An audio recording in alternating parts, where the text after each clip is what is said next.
आध्यात्म, मोक्ष और रहस्य के प्रतीक केतु 29 मार्च को मघा नक्षत्र में संचरण करेंगे। शाम को 4:46 पे उनका संचरण होने वाला है। तो आज हम इसी की बात करेंगे। मैं डॉक्टर अनुराग तिवारी आप सभी का बहुत बहुत स्वागत करता हूं अपने इस चैनल पे। और ये केतु का संचरण चूंकि जैसा हम जानते हैं 18 वर्षों में होता है। इसके पहले 2008 में ये संचरण हुआ था और बहुत बड़ी बड़ी घटनाएं 2008 में, अगर आप हिस्ट्री को पलट के देखेंगे तो 2007-8 में बहुत बड़ी बड़ी घटनाएं हुई थी। राहु पे हम ऐसा ही एक वीडियो बना चुके हैं जब राहु शतभिषा नक्षत्र में आए थे और हमने प्रेडिक्ट किया था कि ये शेयर बाजारों में बहुत भीषण उतार चढ़ाव की स्थितियों को जन्म देंगे और साथ ही मंदी को लेके आएंगे। ये प्रेडिक्शन हमारा था। अगर आप चाहें तो हमारे वीडियो को देख सकते हैं और ये बात हमारी पूरी तरह से सही सिद्ध हुई। आज जैसा कि जो युद्ध हो रहा है अमेरिका के साथ में इजराइल के साथ ईरान का, उसकी वजह से भारत की भी आर्थिक स्थिति डामाडोल है और सारी दुनिया की आर्थिक स्थिति डामाडोल हो गई है। तो हमारी ये बात पूरी तरह से सही सिद्ध हुई। अब आज हम ये बात करेंगे कि केतु जब अपने स्वयं के नक्षत्र, क्योंकि मघा नक्षत्र के स्वामी केतु ही हैं, और केतु जब अपने स्वयं के नक्षत्र में आएंगे और अपनी स्वयं की मूल त्रिकोण राशि, केतु की मूल त्रिकोण राशि होती है सिंह, तो उसमें संचरण करेंगे तो बहुत पावर में केतु रहेंगे। और केतु के इस पावर का क्या प्रभाव पड़ेगा तो अंत तक इस वीडियो को देखिएगा। इसमें बहुत बड़ी बड़ी बातें हम आपको बताने वाले हैं और महत्वपूर्ण बातें, जिससे देश के बारे में, देश की राजनीति के बारे में, दुनिया की जियोपॉलिटिकल जो घटनाएं चल रही हैं उसके बारे में हम चर्चा करेंगे। दोस्तों, केतु जो है वो मघा नक्षत्र में आ रहे हैं। मघा नक्षत्र को पहले हम समझते हैं तो मघा नक्षत्र जो है वो थ्रोन ऑफ द किंग कहलाता है, यानी कि राजा जहां से अपना राजकाज चलाते हैं उसको रिप्रेजेंट करता है मघा नक्षत्र। तो समझ लीजिए कितना इम्पोर्टेंट ये नक्षत्र है और वहां पर केतु आ रहे हैं। और मघा नक्षत्र जो है वो उसके स्वामी होते हैं पितृ, यानी कि पितर जिनको बोलते हैं हमारे पूर्वज, जो हमें समय समय पर सही मार्गदर्शन देते हैं और हमारी कष्टों से रक्षा करते हैं। तो केतु के मघा नक्षत्र में संचरण से जहां पर मघा नक्षत्र एक्टिवेट हो जाएगा, यानी कि throne of the king activate हो जाएगा, यानी कि केतु के मायने में एक्टिवेट हो जाएगा। और वो क्या एक्टिवेट होगा हम आपको बताएंगे। साथ ही ये जो समय आने वाला समय है, और ये समय कब तक है, जैसा हमने बताया 29 मार्च से 5 दिसंबर तक ये समय रहेगा। 5 दिसंबर को फिर केतु जो है, राहु और केतु दोनों का ट्रांजिट होगा और कुंभ राशि से राहु मकर राशि में जाएंगे, केतु जो है सिंह राशि से कर्क राशि में जाएंगे। तो ये जो काफ़ी लंबा अगर देखा जाए तो मार्च से लेकर के दिसंबर तक का लगभग 7-8-9 महीने का पीरियड है। और इस पीरियड में क्या क्या होगा, क्या क्या हो सकता है, इसकी बात करते हैं। दोस्तों, राहु और केतु को समझना इतना आसान नहीं है और ज्योतिष लोग भी अपने बुद्धि विवेक के हिसाब से राहु और केतु के परिणामों की विवेचना अपनी बुद्धि के आधार पर करते हैं, क्योंकि ये दोनों ग्रह जो हैं वो छाया ग्रह हैं और इनका कोई फिक्स मॉडल नहीं है कि ये इस तरह से ही काम करेंगे। बेसिकली ये जिस राशि में होते हैं या जिस ग्रह के साथ होते हैं उसकी तरह से बिहेव करते हैं। तो अभी केतु जब सिंह राशि में हैं तो निश्चित रूप से केतु सूर्य के हिसाब से, क्योंकि सूर्य सिंह राशि के मालिक हैं, तो सूर्य के हिसाब से केतु का फलादेश होगा, पहली बात। दूसरी बात यह है कि जो उनकी इनहेरेंट क्वालिटीज़ है वो भी कहीं ना कहीं अपना असर दिखाती हैं। तो केतु जैसा कि हम जानते हैं रहस्यवादी ग्रह हैं, केतु जैसा कि हम जानते हैं मोक्ष कारक ग्रह हैं, केतु जैसा कि हम जानते हैं कि छोड़ने में बिलीव करते हैं। राहु जो है वो अधिक से अधिक प्राप्ति हो जाए, संसार में आने का उद्देश्य है अधिक से अधिक प्राप्तियां करना, ये राहु का उद्देश्य होता है। जबकि केतु का उद्देश्य होता है कि ज़्यादा से ज़्यादा चीज़ों को लेट गो करते जाना, छोड़ना, उससे अपने आप को डिटैच करना। तो केतु जो है वो डिटैचमेंट के कारक ग्रह हैं और राहु जो है अटैचमेंट के कारक ग्रह हैं। ये बेसिक है, इसमें कोई कंफ्यूजन की बात नहीं है। तो अब जब केतु मघा नक्षत्र में आएंगे, और मघा नक्षत्र जैसा कि हम जानते हैं कि थ्रोन ऑफ द किंग है, और साथ ही चूंकि सूर्य की राशि में मघा नक्षत्र पड़ता है, यानी कि सिंह राशि में, जो कि केतु की ही मूल त्रिकोण राशि है, तो इसका मतलब है कि राज्य पक्ष से इसका कनेक्शन निश्चित रूप से होगा। केतु आप देखिए, जब से पिछले लगभग 1 वर्ष का समय गुजर गया होगा, जब से केतु सिंह राशि में आए हैं, वहीं से मोदी जी के पद त्याग की बात जो है बहुत तेजी से उठती रही है, लगातार उठती रही है। पहले हुआ कि वो क्या 75 में पद त्याग कर देंगे, अभी इस तरह की बातें हो रही हैं कि क्या वो पद त्याग कर सकते हैं स्वेच्छा से।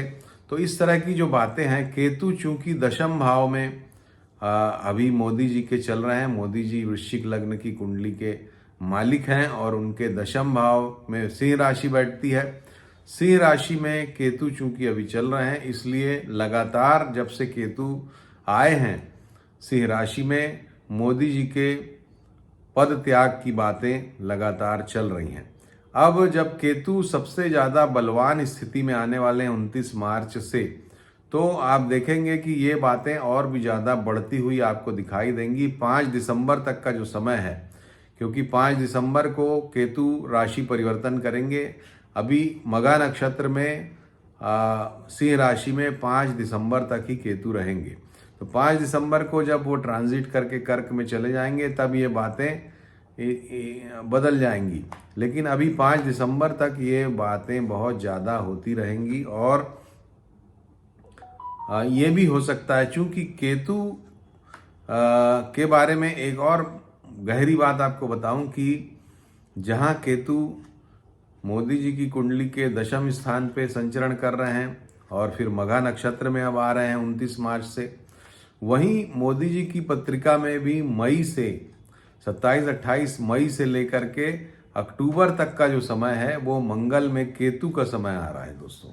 और ज्योतिष का सिद्धांत जो भी जानते हैं तो उनको ये पता है कि गोचर का ग्रह अगर दशा में भी आ जाए तो बहुत प्रभावी हो जाता है, यानी कि वो गोचर का जो उसका फल है बहुत प्रोमिनेंटली मिलता है अगर दशा भी उसी ग्रह की चल रही हो। तो जब मंगल में केतु मोदी जी का स्टार्ट हो जाएगा मई एंड से और अक्टूबर के मध्य तक चलेगा, तो ये जो समय है, और उसी समय जैसा मैंने बताया केतु भी मघा नक्षत्र में रहेंगे, केतु भी सिंह राशि में मोदी जी के दशम स्थान पर रहेंगे। तो ये जो समय है दोस्तों, इस समय पर बहुत सारी चीज़ें ऐसी हो सकती हैं, बहुत सारे ऐसे डेवलपमेंट हो सकते हैं जिनकी वजह से मोदी जी खुद ही क्विट करने के बारे में सोच सकते हैं। इस तरह के विचार तो बहुत प्रिडोमिनेंटली उनके मन में आएंगे ही। अब वो छोड़ेंगे या नहीं छोड़ेंगे ये एक दीगर मुद्दा है। इतना स्पष्ट रूप से बता पाना संभव इसलिए नहीं है क्योंकि मोदी जी की आगे की जो दशाएं हैं और उनकी कुंडली इतनी स्ट्रांग है कि वो जो भी करेंगे अपनी इच्छा के अनुसार ही उनके चीज़ें होंगी, चाहे वो पद त्याग करें या वो चाहें पद पे बने रहना। जैसी भी स्थिति होगी वो उनकी इच्छा के अनुसार ही होगी, क्योंकि उनकी पत्रिका बहुत ही ज़्यादा मजबूत है। और हालांकि मंगल में केतु जब आएगा तो निश्चित रूप से ऐसी परिस्थितियों का निर्माण मंगल में केतु की अंतर्दशा करेगी जब उनको लगेगा कि मुझे पद त्याग कर देना चाहिए। और चूंकि बाकी कैलकुलेशंस भी जो हैं इस तरह के चल रहे हैं, जैसे कि राष्ट्रपति चुनाव भी है, अभी 5-6 स्टेट का चुनाव है और उसमें जो परिणाम आते हैं उसके आधार पर अगर उनको एक अकम्पलिशमेंट लगता है कि अब मेरा जो है कार्य पूर्ण हो गया है या मैंने जो अचीव करना चाहता था मैंने कर लिया है, इस तरह का फील उनको अगर आता है तो कोई बड़ी बात नहीं है कि मई 2026 से लेकर के अक्टूबर 2026 के मध्य में जो क्विट करने का विचार है वो बहुत ज़्यादा प्रभावी उनके मन में हो जाए। तो जब भी गोचर में 10वें स्थान पे केतु का ट्रांजिट होता है तो व्यक्ति को यात्रा में चोट लगने का खतरा रहता है। तो यात्रा में भी उनको सावधानी, वाहन से चोट लगने का खतरा, इसके भी जो फलादेश है केतु के दशम भाव का वो ये बताता है। तो इस तरह की चीज़ों से भी उनको सावधान रहने की ज़रूरत है। खास करके ये जो पीरियड अब शुरू होने वाला है 29 मार्च से 5 दिसंबर के बीच, और उसमें भी प्रीडोमिनेंटली जो मैंने पीरियड बताया मई मध्य से लेके अक्टूबर मध्य तक का समय, ये टाइम बहुत ही ज़्यादा सेंसिटिव है, मोदी जी के लिए खराब है और उनको सतर्क रहने की ज़रूरत है। जो भारत की कुंडली है, तो भारत की कुंडली में वृषभ लग्न की कुंडली में चतुर्थ भाव में केतु जब आते हैं तो चतुर्थ भाव में केतु के आने से ऊंचाई से गिरने वाले एक्सीडेंट्स होने का भी खतरा रहता है। तो वो भी एक खतरा है जो देश को और देश के प्रमुख को भी, देश की जनता को भी देखना पड़ेगा कि इस समय पर इस तरह के एक्सीडेंट्स, इस तरह की घटनाएं, दुर्घटनाएं, ऊंचाई से गिरने की दुर्घटनाएं होने का खतरा है। केतु जो है वो इसके अलावा वायरल डिजीजेस के भी कारक ग्रह हैं। चूँकि केतु बहुत ही ज़्यादा प्रभावी हो रहे हैं दोस्तों, और 29 मार्च से और दिसंबर अंत तक, तो इस समय पर फिर से कोई वायरल डिजीज़ के फैलने का खतरा हमको दिखाई देता है। उससे सावधानी की ज़रूरत है। उपाय भी मैं आपको अंत में बताऊंगा, आपकी राशियों पे फल भी बताऊंगा, तो उसको भी आप अंत तक देखिएगा। तो भारत की कुंडली में चतुर्थ भाव में केतु का आना, केतु का एक सिद्धांत है कि केतु जहाँ जहाँ बैठते हैं वहाँ से संबंधित कष्ट देते हैं। तो चतुर्थ भाव का कष्ट जो है वो जनता को कष्ट होगा। जनता जो है, कुछ ऐसी परिस्थितियां बनेंगी देश में जिससे जनता को कष्ट की परिस्थितियां बनती हुई हमको दिखाई देंगी।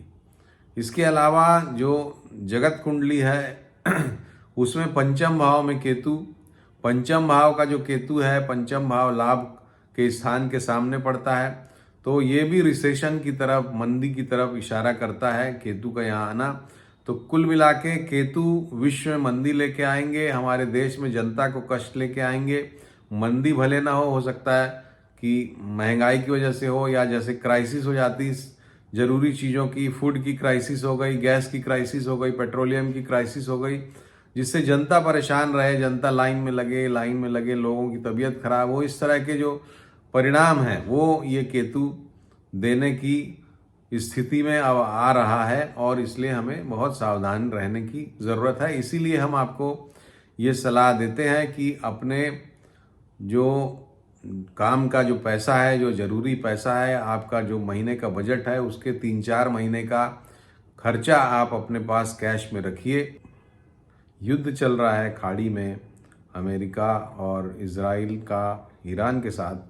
उस युद्ध में अभी बहुत सारे उतार चढ़ाव आने बाकी हैं, और केतु का ये जो नक्षत्र परिवर्तन है ये भी उस पर काफ़ी गहरा प्रभाव डालेगा, और ऐसी कुछ घटनाएं होंगी मुझे लगता है जिससे युद्ध की समाप्ति के तरफ वो घटनाएं युद्ध को लेके चली जाएंगी। क्योंकि केतु जो है वो फोकल पॉइंट पे बैठा हुआ है, और ये 3-4 दिनों का टाइम जो है 29, 30, 31, 1, ये 4 दिनों का टाइम बहुत ही क्रूशियल रहेगा युद्ध के मामले में। 2 अप्रैल तक अगर युद्ध नहीं रुकता है तब फिर मुझे नहीं लगता कि युद्ध जो है जल्दी रुकेगा। 2 अप्रैल की जो डेट है वो बहुत ही क्रिटिकल है इस युद्ध के मायने में। तो दोस्तों आप देखिए केतु का ये नक्षत्र परिवर्तन कितना महत्वपूर्ण है। जहां भारत में एक और सत्ता में बड़े परिवर्तनों के तरफ संकेत दे रहा है, वहीं दुनिया जिस युद्ध के कारण परेशान है उस युद्ध के रोके जाने या उसके ख़त्म होने की तरफ भी ये कदम बढ़ा सकता है। तो केतु का ये संचरण बहुत महत्वपूर्ण है। अब आपके ऊपर केतु के इस संचरण का क्या प्रभाव पड़ेगा इसकी भी विवेचना कर लेते हैं। तो मेष लग्न या मेष राशि जिनकी है उनके लिए संतान के मामले में आपको थोड़ा सजग रहने की ज़रूरत है, क्योंकि देखिए केतु कहीं ना कहीं कुछ कष्टों, क्रूर ग्रह है केतु, तो कष्ट देने वाला प्लैनेट है। तो आपको अपने संतान और बड़े भाई या बड़ी बहन के लिए सावधान रहने की ज़रूरत है। वृषभ को ये सकारात्मक परिणाम देगा, और लेकिन वाहन से संबंधित सावधानी आपको भी ज़रूरत है। मिथुन के लिए ये जो संचरण है ये सकारात्मक रहेगा। शत्रुओं पे विजय आप प्राप्त करेंगे। ट्रैवल में कुछ परेशानी हो सकती है। कर्क के लिए ये संचरण धन खर्च कराने वाला रहेगा, और धन की आवक भी बढ़ेगी, मतलब दोनों ही चीज़ें होंगी। मुख से संबंधित कुछ मुंह में जो घाव वगैरह हो जाते हैं उस तरह का भी होने का खतरा है। सिंह के लिए ये जो समय है ये काफ़ी स्ट्रगल का समय रहेगा। आपको दौड़ भाग ज़्यादा करना पड़ेगा। कन्या के लिए ये जो समय है ये आपको परेशानियों वाला रह सकता है। इस समय पर आपको काफ़ी लिखा पढ़ी वगैरह करना पड़ेगा।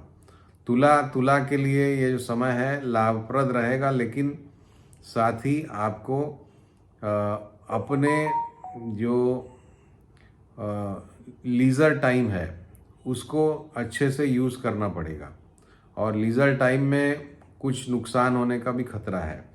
इसके बाद वृश्चिक के लिए ये जो समय है कार्य क्षेत्र में बदलाव का संकेत दे सकता है। इसके बाद धनु के लिए ये जो समय है ये पिता को कष्ट की परिस्थिति बना सकता है, और आपके समाज में आपकी प्रतिष्ठा के मामले में भी आपको सावधान रहना चाहिए। मकर को स्वास्थ्य का ध्यान रखने की ज़रूरत है, पेट से संबंधित रोगों से विशेष करके। कुंभ के लिए ये जो समय है ये कष्ट का है। ये समय आपको पार्टनरशिप वगैरह टूटने का खतरा है, फैमिली लाइफ में डिस्टरबेंस का खतरा है। मीन के लिए ये जो समय है ये शत्रुओं पे विजय प्राप्त करने का है, और साथ ही रोग वगैरह, पुराने रोग जो हैं वो समाप्त हो सकते हैं। तो ये था आपके लिए राशिफल। अब खराब फल अगर किसी को है, या इन जनरल भी जो केतु, क्योंकि केतु जो है जल्लादे फलक केतु को कहा जाता है। केतु को आसानी से लेने वाला प्लैनेट नहीं है केतु। जितनी आसानी से मैं आपको बोल रहा हूँ उतना आसान फल इसका नहीं रहेगा। फिर से आपको बता रहा हूँ, ये बहुत ही उठापटक होने वाली है 29 तारीख के बाद से 5 दिसंबर तक। तो इस समय पर अगर आप उठापटक से बचना चाहते हो तो गणेश जी की पूजा आराधना करिएगा, कुत्तों को खाना खिलाइए और कुत्तों की सेवा करिए। इसके अलावा केतु के जो मंत्र हैं ओम कें केतवे नमः, उसका जप कर सकते हैं आप 108 बार डेली। और साथ ही केतु जो है पूर्वजों के नाना पक्ष के कारक हैं, तो नाना पक्ष को भी आप कुछ गिफ्ट वगैरह दे सकते हैं। नाना पक्ष में यानी मामा वगैरह लोगों को, उससे भी आपको केतु की शांति होगी। तो ये था दोस्तों केतु पर हमारा ये वीडियो, और बड़ी बाधाओं के साथ ये वीडियो बन पाया है। अब हर बाधा के बारे में नहीं बता पाऊँगा क्योंकि समय भी काफ़ी हो गया, लेकिन इस वीडियो में बहुत महत्वपूर्ण बातें हैं, और आपसे ये अनुरोध है कि इसको लाइक करिएगा, शेयर करिएगा अपने दोस्तों के बीच, क्योंकि जो कुछ मैंने कहा है वो महत्वपूर्ण है। और इसके अलावा कुछ कमेंट हो आपका, केतु ने आपको 2007-8 में अगर कुछ कष्ट दिया हो, 2007-8 में अगर आपके जीवन में बड़े परिवर्तन हुए हो तो वो भी हमसे शेयर करिएगा। कुछ अगर मार्गदर्शन हम देना चाहेंगे तो हम आपको दे सकते हैं, क्योंकि आने वाला समय इस बात की डिमांड करेगा कि आप एस्ट्रोलॉजिकल गाइडेंस लें। तो अभी के लिए इतना ही। मुझे यानी कि डॉक्टर अनुराग तिवारी को इजाज़त दीजिए और खूब खुश रहिए। जय माता दी। नमस्कार।